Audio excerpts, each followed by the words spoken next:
Nigel Farage.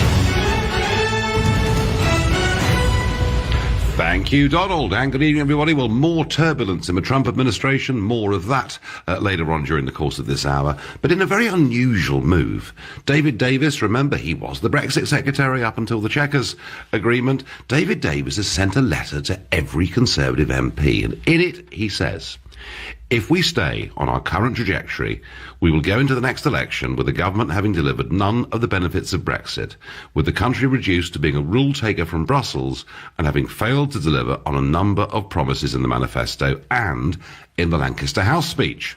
This is not a technicality. It will be obvious to the electorate, and the electoral consequences could be dire. There is no need for either preposterous threats in order to justify Chequers or of losing Brexit or using Labour votes to get a discredited Chequers minus through Parliament. So it's a pretty unusual move, isn't it, for a very senior Conservative MP and former Cabinet Minister, very recently Cabinet Minister, to write to everybody to say if we stay on this current course, it is going to be dire.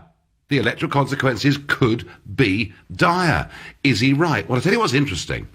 Over the course of the last few months, a lot of you have rung me, have texted me, tweeted me, Facebook messaged me, and you have said, if she doesn't keep her promises on Brexit, if you don't get the Brexit you thought you were going to get, you won't vote for them again. So is that what he means? I think what he means is this. He means, number one, that the consequences will be dire because a lot of people simply won't vote Conservative. I think he means the consequences will be dire because he means Jeremy Corbyn could, because of this, become the next Prime Minister. I also think what he's really saying here is there will be people in the Conservative Party who find this so completely and utterly unacceptable that there will be a split in the party and that there will be MPs and members of the House of Lords who will join UKIP or form a new political party. That I think is the ultimate threat. And perhaps that's why he's used the word dire. Is he right? I absolutely think that he is. I think Mrs May's in a very, very bad place with this. As it stands, she's almost certainly going to need Labour votes to get any deal through the House of Commons. And bear in mind, we're just a few days away from the 18th of October, which is going to be the big Brussels summit at which some kind of withdrawal deal may well be agreed. If it is, we'll all be back in Brussels in mid-November to finalise everything, including, of course, £39 billion of your taxpayers' money. So let me ask you, you tell me, do you think David Davis is right when he warns of dire electoral consequences if the government sticks on its current path? And if you think, yep, absolutely, I couldn't vote for them again if they did this, then call 0345 6060 973. Or maybe you feel, look, I don't really care what the deal is. As long as we just leave the treaty on March the 29th next year, that's good enough for me. In which case, text to 84850. Or tell me, give me your interpretation of what you think David Davis means when he uses the term dire consequences. And you can do that by tweeting using the hashtag Farage and LBC at LBC. And, of course, you can comment on Facebook too. And a text already coming in. Andrew says, David Davis is wrong. A hard, clean Brexit will result in millions deserting the Tory party. Promising a people's vote will help win the election. Andrew, I don't know quite what you're on, but about 75% now of the Conservative vote is a leave vote. And the idea that more than a really very small number of those think that having a second referendum on this is a good idea is, I have to say, completely and utterly beyond me. Hi, Nigel. I think David Davis should see the sense in May trying to navigate the middle ground. None of the proposed deals, including no deal itself, will fly. We're heading for an election, says Jason in Epsom. Well, we may be heading for an election, Jason, but I wonder, the people's vote. So it's very interesting. A couple of constitutionalists today have said that actually the people's vote doesn't work because you can't call and hold a referendum within at least a 6-month period. It took nearly a year for David Cameron's referendum to get from being passed to actually being on the ballot. So the truth of it is that the people's vote, who are campaigning for a second referendum, what they're really saying is they want Article 50 to be suspended first, followed by a referendum, but they've not. I'm not sure, actually, that Alistair Campbell's been coming clean with us on that one, but we'll get him on the show in a couple of Sundays' time, and we'll ask him. Let's go to Mark in Nebworth, a new caller to the show. Mark, you've heard David Davis's comments. I mean, is it just sour grapes from him, or does he have a point? No, he very definitely has a point, Nigel. Pleasure to talk to you. This is carry on relentless, isn't it? It would be funny if it wasn't so serious. It's the first time that the British people have been given a vote in 40-odd years. The government threw everything they had at it. They wrote to every household. We had the IMF, we had the President of the United States telling us all how bad it was going to be. I have always been a Conservative voter. If this gets nobbled, if we get the Chequers plus or Chequers minus, I certainly wouldn't vote Conservative again. It's a betrayal of the people's wishes. It's a betrayal of democracy. Have you stuck, Mark, with the Tory party through thick and thin? No, I ventured once or twice with UKIP. Right, okay. A sort of flirtation with UKIP, yes, perhaps, is the way to describe it. Yes. Yeah. Now, and particularly in European elections, a lot of Conservative voters did do that.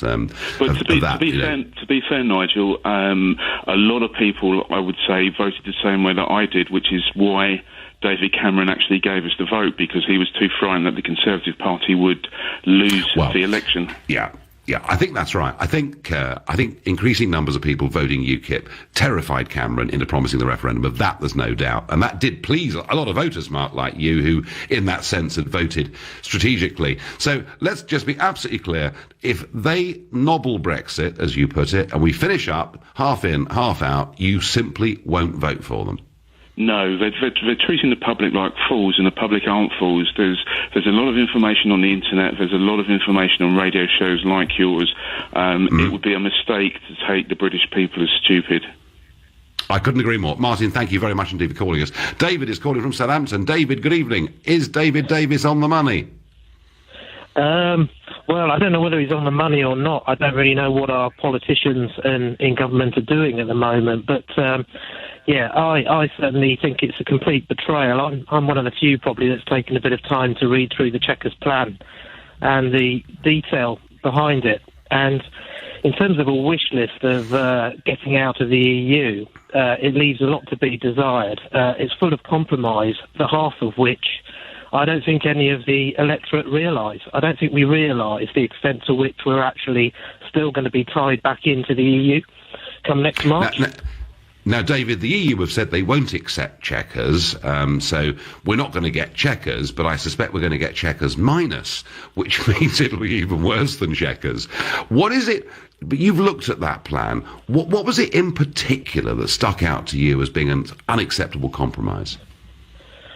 Well, I think the biggest betrayal, and the area where the whole British public are being hoodwinked at the moment, is defence policy.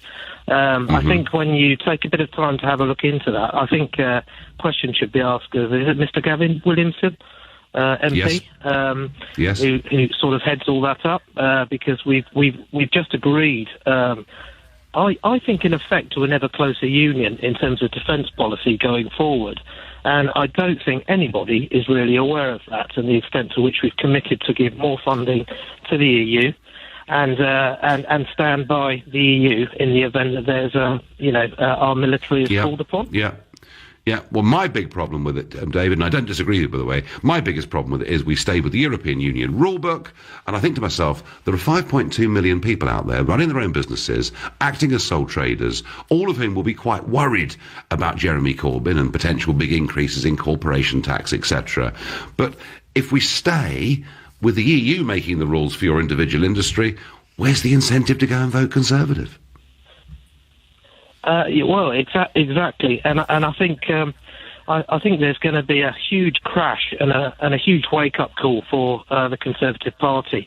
I think actually this will see them destroyed. I think actually if nobody could they split, David, over it within the party, could they actually split over this? Could they actually split, I think, do you think? it's highly likely, because if they don't do something themselves and they let things take the natural course, and, somehow this is scrambled through Parliament as a checkers minus, as you've said, the inevitable event that's going to happen is you can't imagine that where you've got 70-plus turnouts in all these electorates and all these MPs have betrayed Brexit voters, you cannot imagine that they're possibly going to get re-elected next time. I think there's a backlash and they're underestimating it. David, I thank you. Chris says David Davis is right. The deal needs to respect David Cameron's leaflet. Otherwise, we'll never trust the Tories again. And what Chris is referring to is the £9 million leaflet that went through our doors that said, this is your decision, we will abide by it. Richard in Chelsea says, if the Chequers plan isn't abandoned, the voters' backlash will make the poll tax riot look like a small disagreement between two rose growers at a village flower show. Thank you for that. Amar is calling from Oxford. Good evening. Good evening, Nigel. Thanks for having me on again.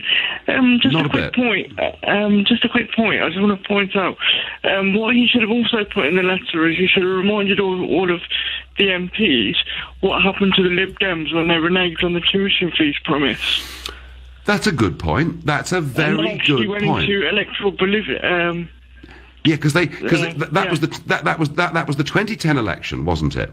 And they made a big promise they would not support any increase in tuition fees from, I think I'm right in saying, £3,000, which is what the cap was at that moment in time. And then once they were in government, they accepted it going to 9,000, and support for the Liberal Democrats just disappeared. And it's still not there, is it? It's going to take them at least another 20 years to get back where they were pre-2010. Because Clegg had lots of young voters, and they felt like a generation betrayed. So your point is, the way those voters, young voters felt, who voted Lib Dem in 2010, is how Brexit voters, and even more important than Brexit voters, people who voted Mrs May in 2017, because she made a lot of promises, didn't she? Yes. And it's going to be a lot bigger. The backlash is going to be huge, and I think it will lead to a split. So rather than people just staying at home, you think the party itself could physically split? Yes. So I think there's enough Eurosceptics. It's not like it was when there was Maastricht, and there's a lot more Eurosceptic MPs on all sides of this. I agree with you. It's very interesting, isn't it? They've managed to hold together for 200 years, but hey, who's to say they can survive this? Thank you very much indeed for your call. You're listening to the Nigel Farage Show, exclusively on LBC. It is now 6:15. Strong language from David Davis. He warns of dire consequences if the government sticks to its current trajectory on Brexit. I'm asking you whether he's right. Other Brexit news, Arlene Foster. Today, the leader of the DUP has been over in Brussels meeting that always charming Monsieur Barnier, and she said after the meeting there cannot be any customs or regulatory barriers between ourselves and the rest of the United Kingdom both ways. Well, I think we pretty much know that's where the DUP stand on this, and of course in response to it, the British government seems to be so frightened of the prospect of a hard border that it's almost prepared to keep us inside the customs union. David Davis in his letter did talk about this, and he basically said that Philip Hammond, the Chancellor, is literally the only person raising the spectre of a hard border.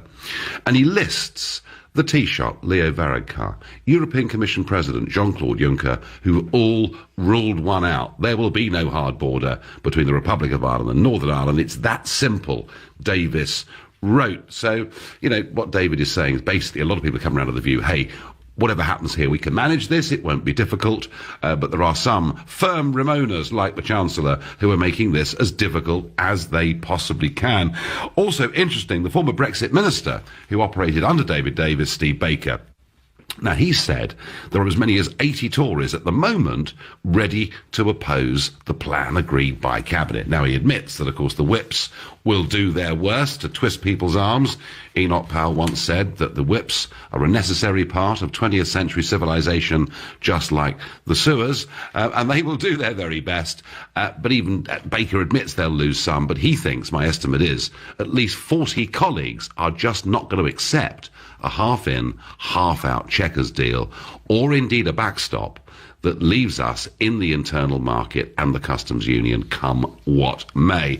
So increasingly, you begin to understand, folks, why Theresa May said what she said at the Tory party conference speech, why she wrote what she wrote this Sunday in The Observer. She's almost coming to the view that to get this deal, whatever deal it is, but to get this deal through the House of Commons, she's going to need Labour Party support. But that equally doesn't look good to many Tory voters. Chris says Davis is right. The deal needs to respect David Cameron's leaflet. Absolutely. Steve says, evening, Nigel. Davis is right. May should have gone with Davis' proposal. She is betraying us. Davis is right, Malcolm says. Corbyn will be the next PM, all thanks to Mrs May. Well, I think that's one of the things that David Davis was hinting would be a dire consequence. Now, perhaps, I've had one or two texts on this, but tell me that I'm wrong. Tell me that the callers so far are wrong. Tell me that David Davis is wrong and that everything's going to be fine for Mrs May on her current trajectory. 0345 6060 973. And Andrew in Sheffield says, evening, Nigel, does Mrs May's 1 foot in the mouth, 1 foot out approach to Brexit mean that she wants to make it easier to rejoin at some future point? Davis is right. A lot of sceptics, Andrew, would say that staying half in, half out actually makes it very much easier to argue, look, we've tried, but we've lost influence. We are a vassal state. Best that we rejoin. I don't know. Could Mrs May be that cynical? Really? Let's ask Martin in Glasgow what he makes of all of this. Good evening, Martin. Yes, good evening, Nigel. Nice to speak to you again. I've never seen as much incompetence in my life coming from this government. I mean, I voted Conservative the last time because there was no other representative up here talking about Brexit, up in Glasgow, that is. And I thought to myself, well, there's the only chance. Now, in their manifesto and the Labour manifesto, they all said they would deliver Brexit as was voted for. Now, the quicker the electorate waking up to the fact that these two incompetent parties are useless, the better. I've never seen anything like this in my life. And I'll tell you what, Nigel, now, you might think this is a conspiracy theory, but I think it could be right. In 2017, she called an election. Now, what was interesting to me during that time, and I heard it in LBC, her and her party were coming out with things, it was against their core vote. And even some of the presenters couldn't understand why the Conservatives were doing this. And they were getting at their core vote. Now, these sort of things could have been dealt with after Brexit. And what happened with a number of phone calls that was coming into LBC, people saying they'll never vote Conservative. Remember, this is 2017. I thought, aha. She's saying things, or her cohorts are saying things to not get the majority so that they can turn around and say, basically, well, we don't have a majority in Parliament, we can't follow through the big Brexit we tried to do. And that's what happened. No, well, it's a bit conspiratorial, Martin, but I know a lot of people can't really work it all out. Let me ask you, whilst you're on, Scotland, it's quite interesting, isn't it? Because Nicola Sturgeon, of course, has been giving her big conference speech today. She claims that the goal of Scottish independence is clearly in sight, and she says the government's going from disaster to disaster, which you, of course, would agree with. But she also thinks now is the time to strike out, because of Brexit, to leave the United Kingdom and become a truly independent Scotland. What chance do you assess she has of that? Well, I'll tell you what's really unbelievable in all this. She wants to leave Britain, and she wants to go with the EU. What kind of independence is that? It's the most ludicrous thing I've ever heard in my life. Martin, thank you so much. I've been saying this for years. I thought I was completely on my own. No, you're not your own, Nigel. It's completely ridiculous, and they've lost the plot, basically. And I think if I was living in England, and if I was an English person, I'd be completely insulted by that. Yeah. Completely insulted. And isn't it funny? She disagrees with both the referendum in Scotland 2014 and the referendum in the UK, across the whole of the UK in 2016. I think we've gone way past the high tide mark of Scotland separating from the UK. Hey, Martin, thank you very much indeed for your call. I'm going to move on. Got lots of other callers. Mike in Bexhill is next on the line. Mike, good evening. Nigel, good evening. How are you, fella? I am well. So is Davis right? I mean, are they facing dire consequences? Well, as your last caller just said to a degree, and I'm not going to reiterate what you said, but to a degree, it's all crazy, Nigel. I'm nearly 60 years of age, and I've not experienced politics like this ever in my life. And the more we examine it like this on the radio and so on, the more we all get to know exactly what this nightmare is that we're actually leading us at the moment as a government. It's crazy. I mean, isn't the truth of it, Mike? Isn't the truth of it, Mike? Isn't this simple, really? That we, the punters, were given the chance to express an opinion, albeit, that he didn't really want to give it to us, but we expressed an opinion, and despite telling us in their general election manifestos that they would respect our vote, they don't respect our vote, and our politicians want to overturn it. Isn't that what it's really about, Mike? Yeah, it is, absolutely. I mean, my gut feeling is, I don't really know Nigel, of course I know, I'm a man in the street, but my gut feeling is simply this has already been decided. Our government, our politicians, the EU, the whole lot of them together have already decided how to play this all out. It's just how to make it as soft as it can so people like you and I and, all those that voted to leave this corrupt organisation to be able to see that something's been done. But we're going to be conned. We know it. We can see it coming down the track. Ultimately, Mike, if we are determined to follow the path that we took during that referendum, despite all the threats that were put upon us, we'll have our day in the end, won't we? Well, I suppose there's one last thing to say, Nigel, just to finish it. Look, it's quite simple. It's you, Nigel.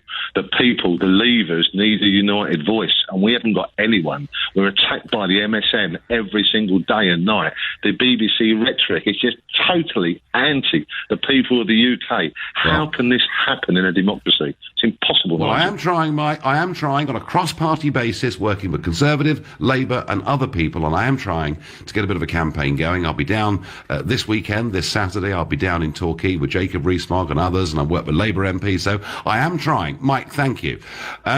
Let's go to Halifax, speak to a new caller, Ian. Ian, good evening. Hello there, Nigel, and it's a pleasure to speak to you. Yeah, welcome to you, Ian. So, does David Davis have a point? Absolutely. I personally have been a Labour supporter all my life up until Tony Blair. Tony Blair came in, I had to get rid. Gordon Brown, and now Corbyn. What a moron. Well, I tell you what, Ian, a lot of people think he's great, but hey, keep going. All right.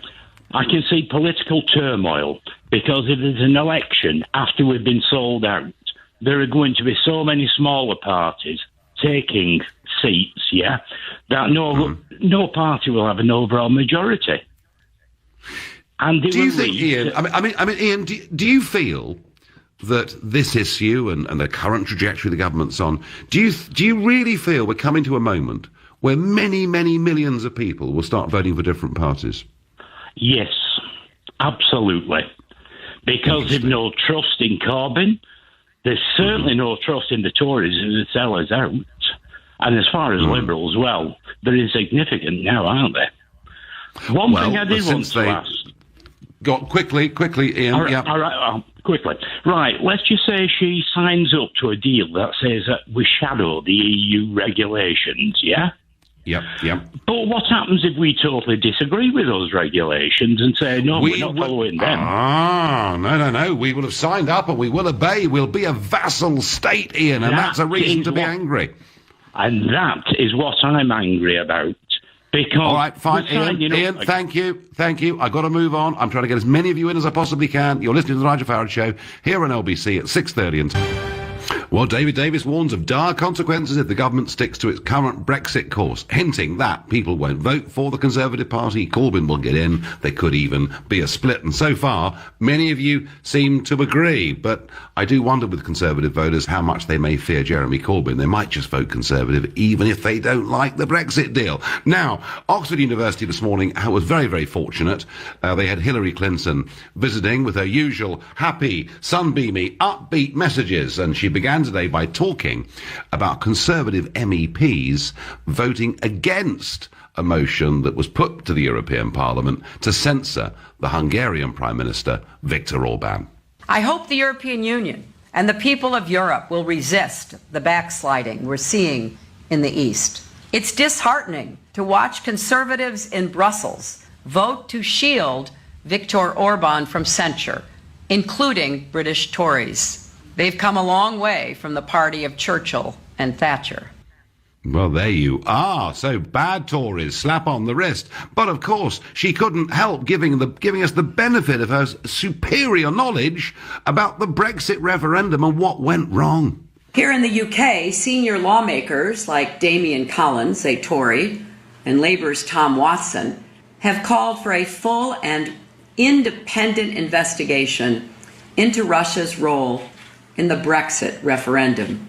Collins, who has led the parliamentary inquiry, warns of a crisis in British democracy, and I quote, based on the systematic manipulation of data to support the relentless targeting of citizens, unquote. There you are. It's the Russians what done it. The Russians manipulated Brexit because, of course, they also cost Hillary Clinton the chance to be president of the United States of America, which is why I'm convinced in 2020 she wants to be the Democrats' candidate again. Talk about delusional. Hey.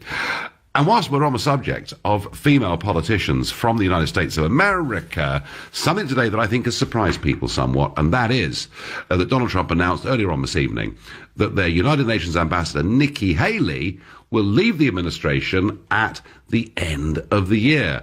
The president spoke after he and Miss Haley had met in the Oval Office. He called her a very special person and said together they'd solved a lot of problems. In response, Nikki Haley said, I proudly serve in this administration. She also added, I don't agree with everything the president says.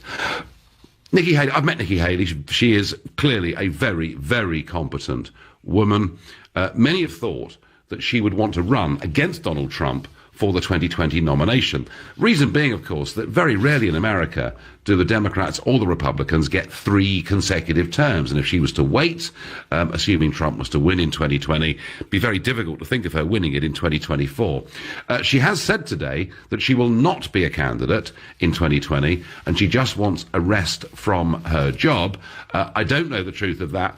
All will be revealed, but it will, given that the midterm elections are taking place on November the 6th, this will get portrayed in much of the American media as yet more turmoil in the Trump administration. Whether it is or whether she really just wants a break after 2 years of doing this, and previously she was the governor of South Carolina, I just don't know. Back to David Davis and indeed Theresa May. And Peter, who clearly feels very aerated over this, says Treason May went into the 2017 election with a 20-point lead and almost managed to lose it. Says it all. She is useless and hemorrhaging support. Now, Elizabeth raises a really good point. Evening, Nigel. Why is Oliver Robbins over there on his own? Thought Raab was in charge of Brexit. He seems to be just carrying the bags. Well, what Elizabeth is referring to is Ollie Robbins, that senior civil servant who, of course, was the author of the white paper that we now know as the Chequers deal, as opposed to the David Davis one, which got binned. Ollie Robbins is in Brussels today, been seen in a bar in Brussels today. So he's over there. The Brexit secretary is not over there. And it does increasingly feel that Mrs May simply relies on our civil service to negotiate with their civil service, with not too much input from what the voters actually wanted. Leslie says she is furious with Mrs May. But, and this is interesting, I could not withhold my vote for the Tories to allow Corbyn in. And Leslie, I think there of course will be a lot of people like you who will go out and vote Conservative come what may, because you don't want to let Labour in, just as there are Labour voters who will vote for Corbyn, even though they don't like him, to stop the Tories getting in. And that's what you get in a first-past-the-post electoral system. The question, Leslie, is just how many people will either stay at home and think, do you know what, I simply can't, I run a small business. What use is this to me if the rules are still being made somewhere else? Or if there was a split, or if they all joined UKIP or whatever it was, they took their vote elsewhere. The question is just how many. Davis says it could be dire. I'm asking you folks whether you think it is right. I'm going to go to a new caller in Farnborough, Hampshire, called Neil. Good evening, Neil. Hi there. Yeah, this is actually the second time in a long while that David Davis has actually been right about something. So he's right that this is going to destroy the Tory party, because the consequences are dire for the Tories, but it's dire for the country in terms of if we end up leaving with no deal, it's going to be pretty bad for the economy, etc. So I think it's pretty bad. And the other time he was actually right about something was when he said that a democracy in order to be a true democracy, you should be able to change your mind. And if you can't change your mind, then you're not a real democracy. So I think in the spirit of that, we really should all join the People's Vote March on the 20th of October and get out there. Neil, what he meant was... No, quite right. No, he said we should in a democracy have the chance to change our mind, which is why after 42 years it was perfectly reasonable that we should have another vote on our relationship with the European project. And I honestly, if you want another vote on this in 20 years' time, I haven't got a problem at all. But if you want to have another vote on this before we've even got Brexit, I think you're being anti-democratic. Well, I think it's about making changes as you see things start to go wrong. So, in your point, you thought it started to go wrong from the previous vote, and so in which case maybe we should have had an election earlier. But then if the consequence to actually leave is this is going to be even worse, then we should be able to change our mind. How do you know? How do you know? We haven't left yet. I mean, how do you know we're not going to see, when we've left, massive foreign direct investment, the whole world queuing up to do trade deals with us, a massive boost in national self-confidence? And you don't know that, do you? Well, how do you get massive foreign investment when you've essentially slapped on extra money on anything we export? So anything we do, so all of our exports is really going to be affected by this. We've already seen Neil, you seem to be missing something. Europe is a very small part of the world. Europe is actually quite big, but 7% of the world's population and 15% of global GDP. It's not that big, Neil. It may be important to us as a trading neighbour, but anyway, Neil, I'm going to let you go because we will discuss the people's vote between now and that rally you're going to have on the 20th of March. I saw the adverts online yesterday for free coaches from all over the country. Kush is calling from Watford. Hi, Kush. How are you? Hi, Nigel. For once, I'm actually going to start to agree with you. I can't believe it. Someone's come over me today. Oh, dear. You had to sit down. I mean, you could be having a hot flush or something. Could be. Who knows? So I do agree that David Davis could be right to what Theresa May is saying is starting to polarise the Conservative Party. But for me, that's not a problem. See, I'm a Labour voter primarily. And I think that they have some great policies that I want to put in. I think a second referendum would be a great chance to see where we think we could go going forward, because I think it was a miss. And what would tell me what would I mean, even if we did, and let's be reasonable and say we have it again in a long time after we've left. Short term, of course, we can't have a referendum between now and March the 29th. There simply isn't time. Yeah. So the only way this happens is if there is a suspension. But even if this did happen, which I think would be awful, I think a second referendum would really break down trust. But say we did, and you got your way, what would the question be? Right. So I'd have three options. Right, on there. Oh, no, you can't do that. You can't. No, the Electoral Commission won't allow that. The Electoral Commission have said that a referendum question has to be a straightforward choice. They've said that already. So if it's a straight choice, what would your question be? Okay, so either we go for the deal that we've now negotiated, okay, right, or do we go back to the European Union? That would be my simple question. Because surely the simple question is, Just let me finish, sorry. We want to see what we're getting out of this deal. That's not what we were given a binary decision, okay, at the referendum. Yes or no? Exactly. Do you want to stay or do you want to leave? We have no idea of the ramifications of what the effect would have. Kush, I want to leave. I want to leave, Kush. I was told we'd be poor. I was told millions would be unemployed. I was almost told that plagues are black locusts.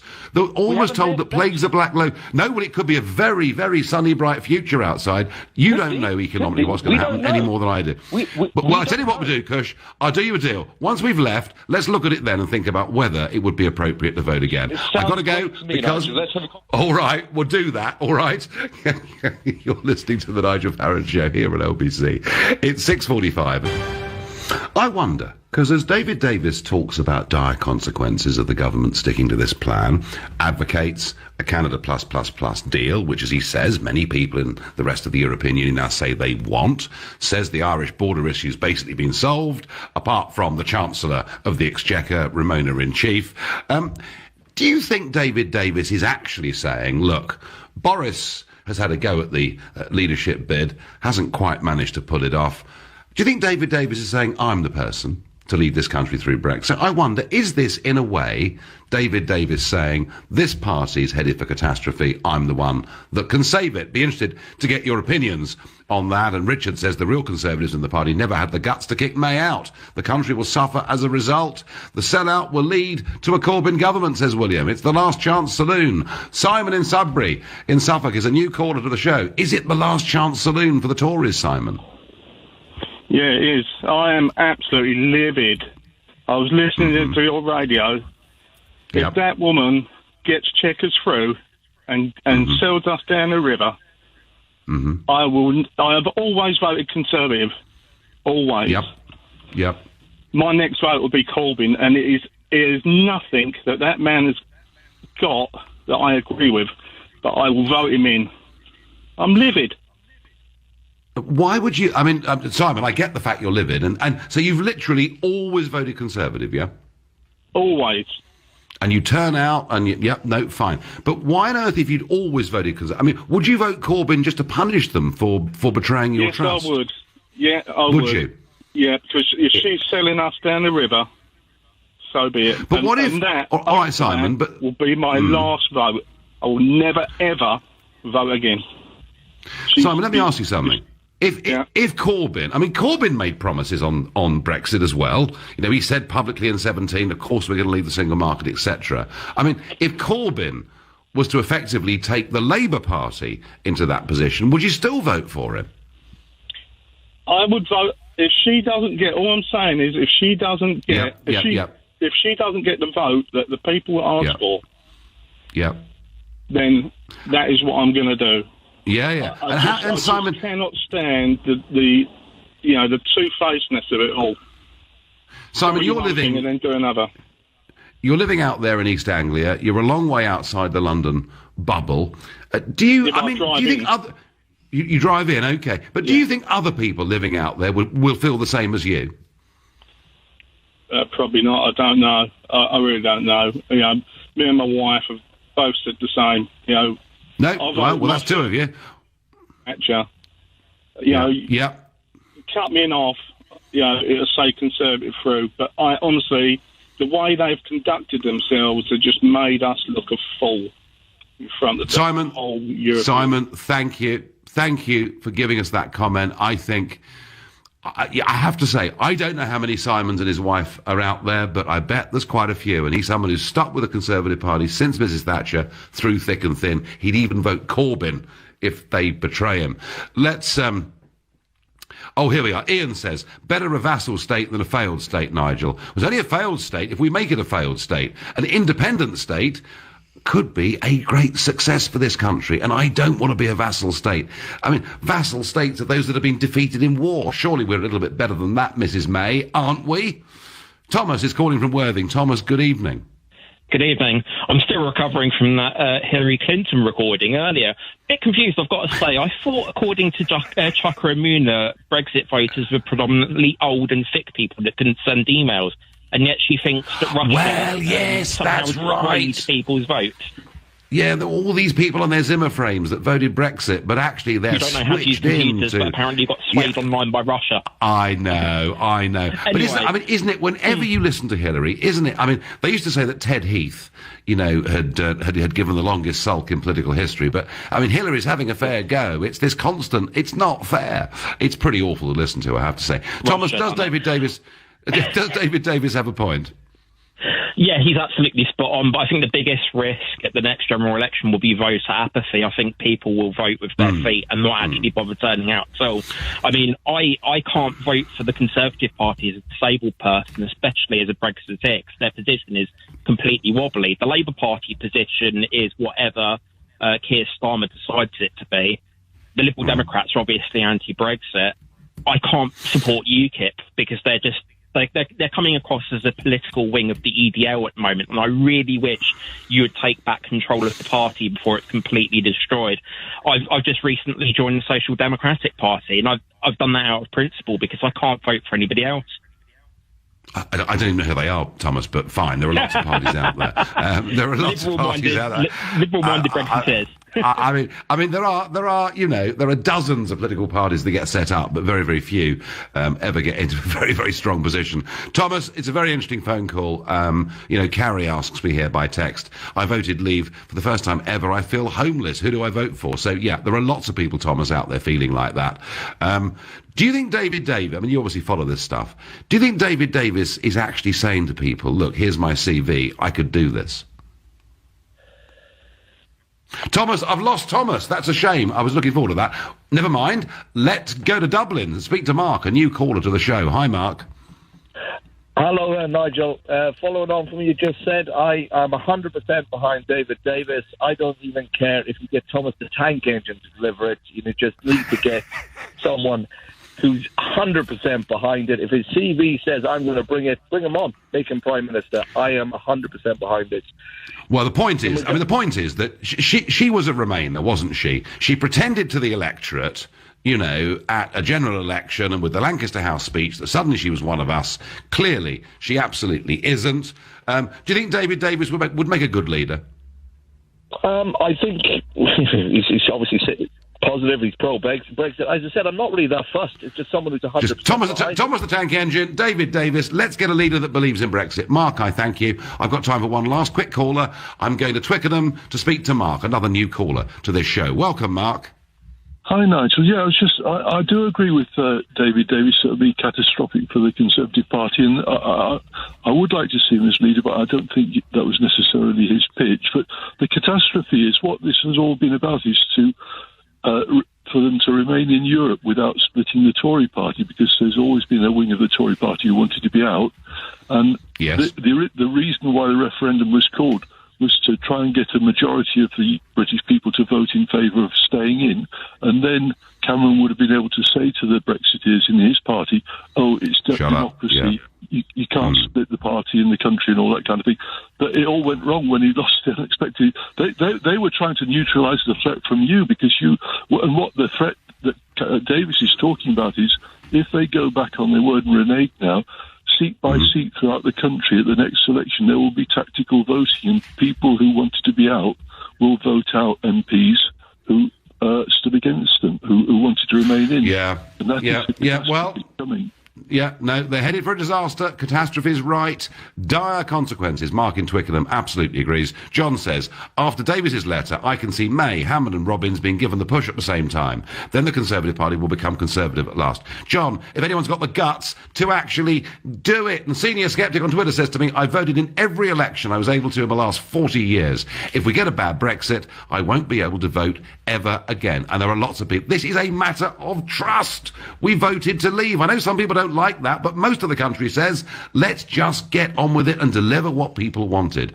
Clearly the Prime Minister isn't one of those. You've been listening to the Nigel Farage Show. I'm back tomorrow night at 6. At 10 tonight it's Tom Swarbrick, but up next, it's Ian Dale. Nigel, thank you very much.